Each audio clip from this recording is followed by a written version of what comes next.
वो कह रहे हैं कि जिनके साथ गठबंधन किया यहाँ पर वाजपेयी साहब, वो कह रहे हैं कि ये वो लोग हैं जो माफियाओं को गले लगाते थे। हम आए तो जाके कानून व्यवस्था जो है हमने तो जिलों जिलों से माफिया खत्म कर दिए। देखिए, ये आप भी जानते हैं कि जब माननीय मुख्यमंत्री महोदय एक सांसद थे तो उनके ऊपर कितने मुकदमे दर्ज थे।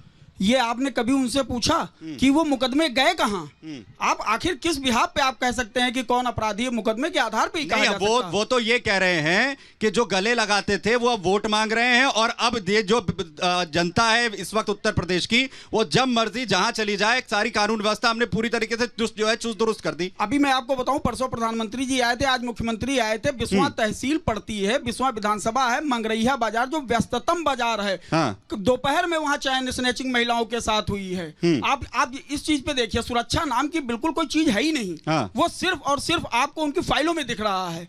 हकीकत में आप बाहर निकल के देखिए, वाकई में सुरक्षा। अब अच्छा, दूसरी चीज आप पूछिए, सिर्फ धर्म के ऊपर ये राजनीति कर रहे हैं। उनसे जरा एक बार ये पूछिए कि आपने डबल इंजन की सरकार मांगी थी, सीतापुर में आपको पब्लिक ने 3 इंजन की सरकार दी, लेकिन आज तक क्या विकास कार्य किए? एक बस अड्डा, एक जिला अस्पताल, उसके अलावा कुछ उन्होंने अगर विकास किया हो 10 सालों में? जरा उनसे पूछ के ये बताइए। वो तो दावा कर रहे हैं ना कि हमसे जितने हमने मेडिकल कॉलेज बना दिए इस वक्त जिलों जिलों में, इतने पूर्ववर्ती सरकार ने अपने पिछले 70 साल के शासन में नहीं बनाए। मैं वापस आपके पास आ रहा हूं। मैं जरा नितिन जौहरी से कमेंट यहां पर लेता हूं, और बीजेपी के भी प्रवक्ता हमारे साथ यहां पर जुड़ गए। लेकिन जौहरी साहब, आप तो शिक्षा की बात करते हैं ना, दिल्ली के अंदर सबसे बड़ा आपका मॉडल वही है। उस मॉडल को लेकर यहां बढ़ रहे हैं, और वो आरोप लगाते हैं कि जो सरकारें जिनके साथ आप गठबंधन कर मैदान में उतरे हुए हैं, उनका तो पूरा ट्रैक रिकॉर्ड खराब है। वो तो इस बात का दावा करते हैं, उनके साथ जाकर आप झोली में बैठ गए। ऐसा करिए कि एक बार आप पंजाब थोड़ा सा टहल के आइए, मेरा तो मानना यही है। मैं भी आया हूँ कुछ दिनों पहले, चिंता मत करिए, देश के 241 शहर घूम चुका हूं अब तक। जी बिल्कुल, वहाँ पे देख सकते क्या व्यवस्था है। और आज से पहले जब दिल्ली सरकार वहाँ पे थी दिल्ली में, तो अब की व्यवस्था भी आप देख सकते क्या थी। मैं कह रहा था, धर्म पे वोट ना मांगा जाए, विकास दिखाइए, धरातल पे क्या कार्य हुए हैं आपके वो दिखाइए। 6000 करोड़ के इलेक्ट्रॉनिक बॉन्ड का उसका कोई चर्चा हो ही नहीं रही है।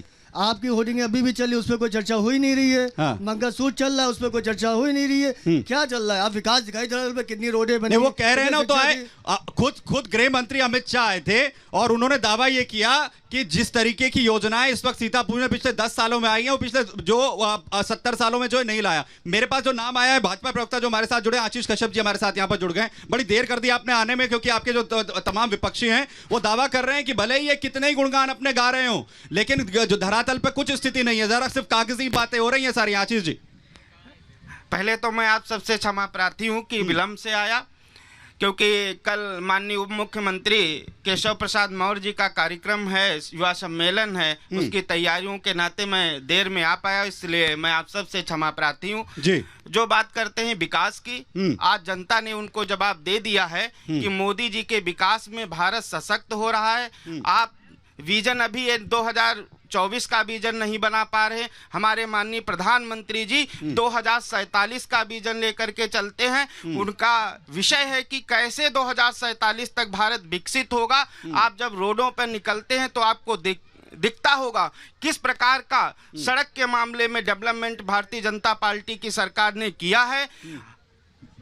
छोटे से जो हमारी विचारधारा है अंत्योदय की, उस अंत्योदय की विचारधारा को आपने देखा होगा, निचले तबके को भी भारतीय जनता पार्टी की निचले तबके को भी, आशीष जी कह रहे हैं कि निचले तबके तक के लिए भी जो है ना काम हो रहा है। बोलिए भाई, ऐसा समझिए, अंत्योदय पे लेने जाओ राशन, 1 किलो 2 किलो वो काट लेता है।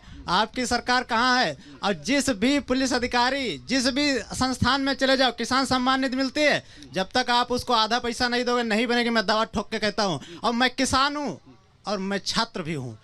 अब इसी तरीके से आप देखिए, जो भ्रष्टाचार की बात करते हो, भ्रष्टाचार शिष्टाचार बनता चला जा रहा। आधा पैसा जब ले, भ्रष्टाचार तो सबसे बड़ा मुद्दा है ना भाई साहब। थोड़ा सा आगे आ जाइए, आप पीछे क्यों खड़े? ये बताइए, वो तो कह रहे हैं कि हमने जितना भ्रष्टाचार पर कार्रवाई करी, पिछली सरकारें तो सिर्फ बोलती रह गई, कागजी कार्रवाई थी सब। देखिए, ये तो कहने की बातें हैं। भ्रष्टाचार हम लोगों की नस नस में समाया हुआ है, हम लोगों की नस नस में समाया हुआ है। उसको ख़त्म करने में समय लगेगा ये और बेरोजगारी की जहाँ तक समस्या है, तो हम सभी चाहते हैं white collar job. White collar job चाहते हैं, कोई छोटा काम करना नहीं चाहते। आज दूसरे लोग अगर कोई छोटा काम कर लेते हैं उसमें हमारी शान चली जाती है।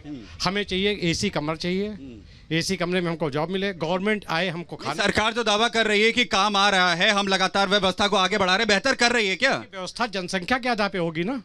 जब जनसंख्या इतनी ज्यादा है तो जनसंख्या के ज्यादा होने के कारण ही तो बेरोजगारी बढ़ रही है। ठीक है। मैं शिवम जी आपका इस पर जवाब दे दीजिए। वो कह रहे हैं कि आप महंगाई और रोजगार की बात कर रहे हैं, ये $3 ट्रिलियन तक अर्थव्यवस्था 11 से 3 पर ऐसे ही पहुंच गई क्या? ये कैसे बढ़ी है यहाँ तक? देखिए ऐसा है, हाँ, बीजेपी जितना झूठ बोलती दुनिया में उतना झूठ कोई पार्टी नहीं बोलती। इलेक्ट्रोल बॉन्ड में पैसा लिया इनकी पार्टी के लोगों ने, और केवल चाइना से नहीं, पाकिस्तान की कंपनी से इलेक्ट्रोल बॉन्ड लेकर के बैठे हैं। सीतापुर में बीजेपी के सांसद को 20 साल हो गया, 10 साल भारतीय जनता पार्टी से, 10 साल बहुजन समाज पार्टी से, 20 साल आपको मौका मिला। 20 साल में 7,300 दिन हुए। 7,300 दिन में क्या सीतापुर में कोई सैनिक स्कूल बन गया? क्या कोई महिला चिकित्सालय बन गया? आशीष जी, क्योंकि पूरी फहरिस्त है और क्योंकि आपके खुद जिस कानून व्यवस्था की जिस विकास की बात करते हैं, आप जवाब दे दीजिए। अभी हमारे भाई ने कहा कि महिला अस्पताल नहीं है सीतापुर में। जी, आप जा करके देखिए महिला अस्पताल है कि नहीं है। नया कौन सा? मैं आपके बीच में नहीं बोल रहा था, ठीक है? आप भी मेरे बीच में मत बोलिए। जैसे भाई साहब ने कहा कि महिला अस्पताल नहीं है, क्या महिला अस्पताल नहीं है? आप भी जानते हैं कि महिला अस्पताल है। दूसरा, उसमें जो डेवलप होना है, जो मेन डेवलप होना है, वो डेवलप भारतीय जनता पार्टी की सरकार ने किया है। ऐसा नहीं है कि केवल नाम बदलने का ही कार्य किया है। इमारतें खड़ी करते जाओ, उसमें स्टाफ ना हो, उसमें इंस्ट्रूमेंट ना हो, या ऐसा नहीं किया है भारतीय जनता पार्टी ने। भारतीय जनता पार्टी ने पूरा नर्सिंग स्टाफ दिया है। स्टाफ देने के साथ साथ आज वहां पर जाकर के देखिए, जिस प्रकार की पहले गंदगी मिलती थी अस्पतालों में, आज वो नहीं दिखता है। दूसरा कहते हैं ज्यादा गंदगी है। जो ये कह रहे हैं कि माननीय सांसद जी ने किया क्या। आप कल्पना करिए कि अगर उन्होंने कुछ किया नहीं होता तो 20 साल से अनवरत जीत नहीं रहे होते। उन्होंने कुछ किया है ना, तभी तो जीत रहे हैं। और रही बात, एक मित्र हमारे कह रहे थे कि रोजगार को लेकर आप जरा बताइए, राशन की बात की कि 1 किलो काट लेते हैं। आप युवा होने के नाते उस राशन जो काट रहा है उसकी आपने कहां पर शिकायत कहाँ करी है? उसकी शिकायत कहाँ? उसकी जिम्मेदारी आम जनता की भी है ना, आम जनता की भी है ना, जो जिम्मेदारी जो है करना पड़ेगा अपने हक के लिए। हमने शिकायत की, जब जो इंस्पेक्टर होता है, ठीक, उससे शिकायत जब करते हैं तो होता क्या है भाई, जो चेक करने वाला, जो शिकायत करता होता है ना, जो निस्तारण करता है, वो वही होता है। वो कहते हैं कि तुम्हारी शिकायत ही गलत है, हमारा नाम काट देता है, इससे नाम काट देता है। सर मेरा मुद्दा प्रदेश सरकार से है। सर, हम लोग नवचयनित लेखपाल हैं। हम लोगों का चयन हुआ था 30 दिसंबर को। मोदी जी हमारा नियुक्ति पत्र बांटने आ रहे थे फरवरी में, लेकिन सर हाई कोर्ट में पेंडिंग याचिकाओं के चलते हमारा मामला सुप्रीम कोर्ट पहुंच जाता है, हमारी भर्ती पे स्टे लग जाता है। अतः प्रदेश सरकार से मेरे निवेदन है आपके माध्यम से कि सरकार हमारे, ये बड़ा मुद्दा है और मैं